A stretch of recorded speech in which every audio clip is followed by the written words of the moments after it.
I call the member for Bowman. Thank you, Deputy Speaker. And this is an interesting debate about social security reform, coming in the context of nearly a decade of changes that were initiated by the Howard government. What we're effectively debating today is an extension of John Howard's ideas and the reviews that Patrick McClure contributed to. And it does surprise me more than anything the number of people on my side of the chamber that have a problem with this legislation, because I do not have a problem with a single word of it. And in debates around something as important as welfare reform, I think what Australians need to know that there is some level of intellectual and moral consistency in the way we approach protecting the most vulnerable in this country.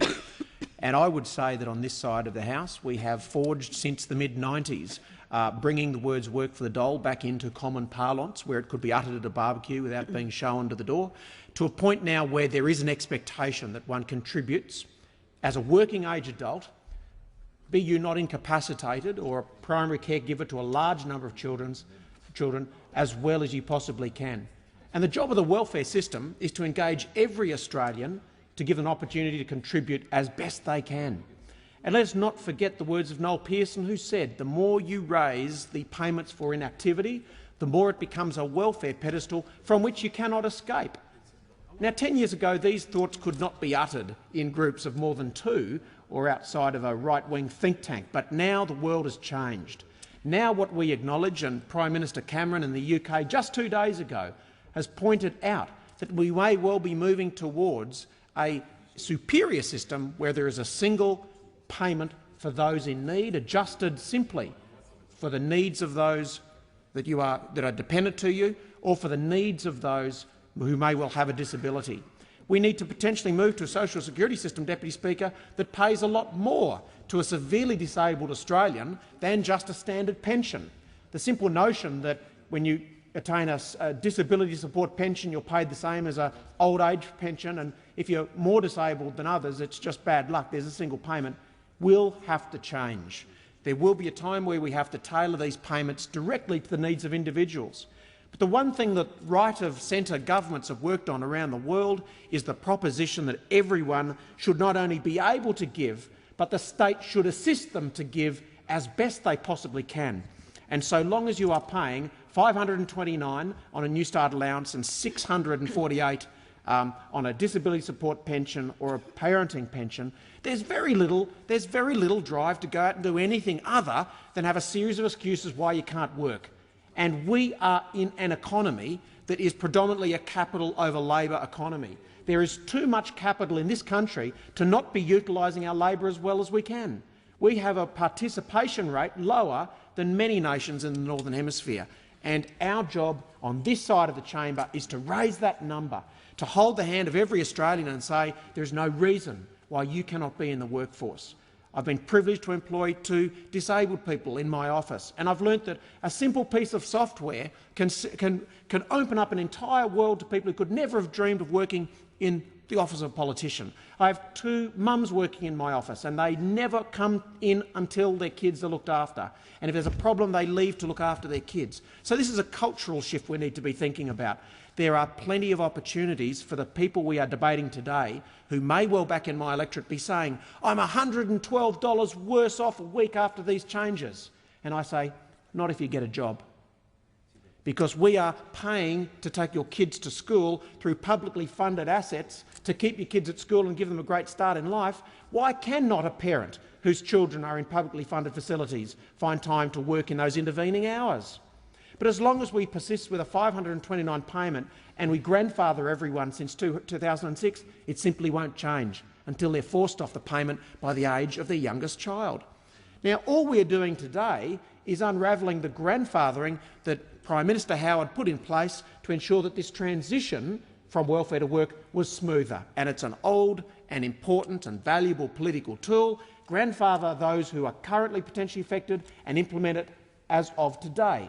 All we are doing in this debate is removing the grandfathering, removing that little political flourish that John Howard employed in 2005 to ensure that we didn't have a mass sort of protest July 1, 2006, when welfare to work was introduced, because we grandfathered parents. Well, I think in 2012 we're mature enough to say the rules that apply to parents today should also apply to the parents who in 2006 had children who were older than the age of 6 in the case of single parenting parents, or 8 in those who were partnered parenting payment recipients.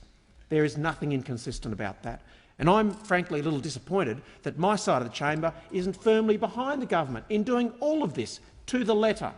You cannot deny that this is an important move that we would have done if we were in government. You cannot deny that the government over here has made changes to the thresholds to make it easier to go and earn some more money as a parent and still be able to get your payments by relaxing some of those requirements around work earnings so that the taper at $62 and $250 a fortnight moves from 60 and 50 cents down to 40. A uniform, simple taper. Everybody understands you can earn $62 a fortnight, and once you tick over that amount, it's tapered by 40 cents in the dollar. I mean, that's not hard for anyone to understand.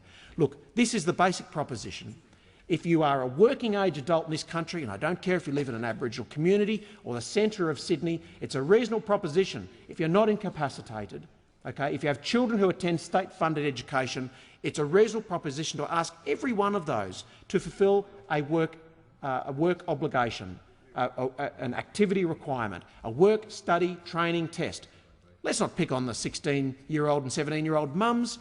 Let's talk about every Australian doing that. And then it's up to the employment sector to find the flexibility to enable these people to engage the economy. And as long as I hear excuses, and I'm disappointed they come from my side of the chamber today, excuses about not being able to catch a bus, or having a hole in your shoe, or not having the right shirt to go to a job interview. I mean, they are the problems that I want to have as a government, because I can fix those.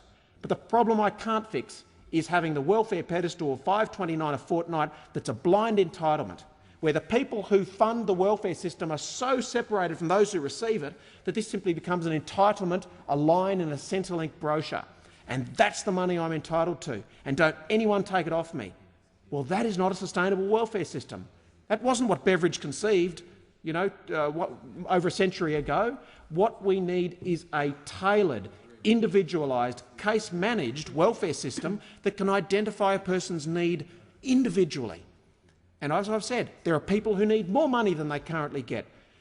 But I've got 1,500 single parents in my electorate who probably won't be happy with what I'm saying. But I am saying to them that these rules apply to everyone else from this day onwards. All we have done in this legislation is extend Welfare to Work 2005 and then the Gillard government's 2011 changes that sought to accelerate the taper.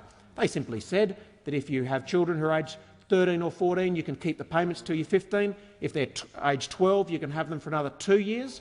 Okay? These were thoroughly reasonable tapers, and then all we're doing now is we're exercising it in a more rapid way. Now, look, we can analyse whether this is fiscal rectitude, whether it's fiscal responsibility, whether it's trying to fulfil a grubby political promise about a surplus next year, but in reality it's what this side of the parliament would have done.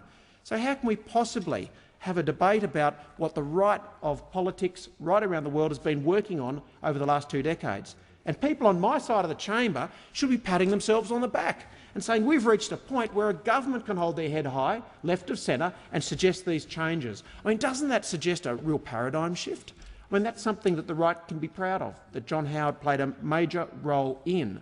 And if you talk to those 30% of people who are no longer on those parenting payments because they've either moved across to another form of payment that has a more higher activity requirement, or they're actually in the workforce, then suddenly I have households in this country where there's at least one adult engaged in the work system, at least one adult who gets out of bed, has a shower, has some breakfast, makes sure the kids are fed and says, you know what, I've got to take you to school because I've got to go to work.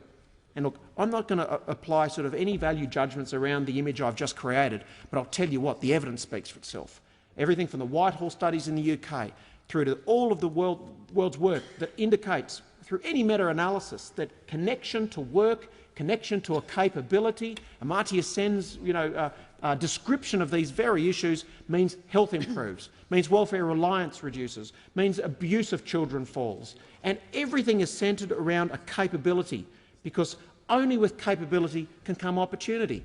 I don't mean to sound like Noel Pearson, but the moment we pay flat rates of welfare and we have so many people receiving them that we're unable to individually case manage them, then we have a system that we're simply finding is too large and it actually controls us.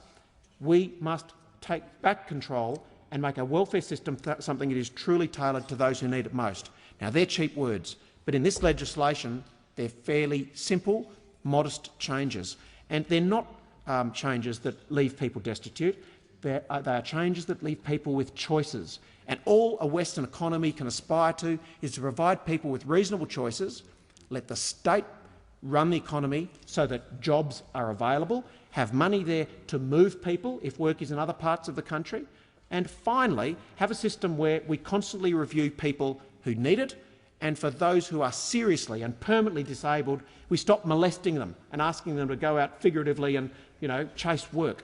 I mean, that's not appropriate either for someone who seriously is long-term disabled. So in this debate around the National Disability Scheme, I hope we can weave in the elements of welfare to work and be identifying people who have a bad back at the age of 50 and have a meaningful conversation about what they can do for the next 15 years. At the moment, that's not happening sufficiently. Too often, we're relying on the medical certificates of selected numbers of providers who write certificates towards DS pensions, disability support pensions, and other doctors don't do them at all. We need a more standardised arrangement so that there's some form of national consistency. So I think all of the elements here, be it the modifications to termination payments to be fairer and more clear about how we identify end-of-work payments as far as Centrelink goes, the efforts here now to allow people to earn more money before they have this minimum waiting period for Centrelink access to be available. It is more generous. It allows more people to work and be comfortable that by working they don't undermine their payments. And lastly, and most importantly, we need to be able to look in the eyes of primary caregivers in this country, male and female, and say to them, you know what, this concept that you do one or the other has come to an end. Because we have reached a time where, in a nation so reliant on using every part of its very small labour force, we have reached a time where we must reach out and have every one of them engaged in the workforce. This bill goes a small but important way towards achieving that.